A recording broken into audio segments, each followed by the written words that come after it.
It's the martial arts. It's not magic. It's not mystic. It's mechanics.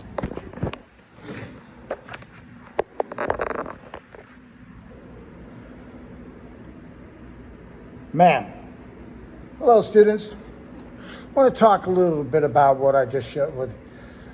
I have a thing. The martial arts. People wonder, oh, that's all hooey. That doesn't, that's all fake or whatever. Well, some of the stuff that is out there people are doing is smoke and mirrors, but not all of it. And a lot of martial arts, the power of martial arts, the value of martial arts is understanding body mechanics. When I teach martial arts, as I am teaching martial arts, and to children, I teach, it's about the mechanics of the thing. Now, some people might say, well, if you say you take that element, the spiritual, the internal martial arts aspect out of it, you're missing the point. I disagree. There's two ways of going about it. You can start from the inside, you can start with the internal and work towards the external, and there's also a philosophy of starting with the external and work towards the internal.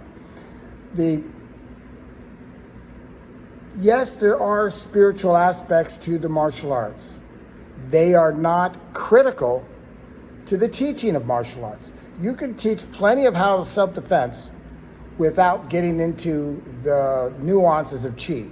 Now, I do need to talk a little bit about Qi, and when I do talk about Qi to my students, I talk about it in its basic form of breath. Qi is breath.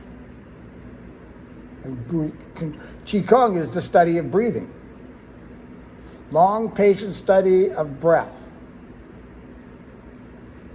So, we talk a lot about, for instance, there's a lot of joint locks and there's a lot of stuff that I have a book on anatomy, a skull chart, a skeleton chart on that to look for weak points. Look at the muscular system, look for weak points. It's not just punching and kicking and twisting.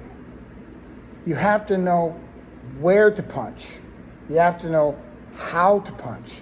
You have to know the depth of the punch, the body mechanics of the punch, the body mechanics of where you're punching, where your punch is going to be most effective, and understand all of these things in order for your martial arts to be effective. So, for instance, if someone grabs my hand and I just pull, they're coming with me. I want to twist. Into it. So if someone grabs my wrist, twist into it. Or if a joint lock, twist it. So, grab, twist it. Well, it's hard to do it on myself. It's hard to show you when I'm doing it on myself. Anyway, you're forcing now this is a stretch, but it's also forcing the body to go into waves that it's not meant to go. That's how joint locks work. That's how a lot of the submissions work. Arm bars, joint locks, stuff like that.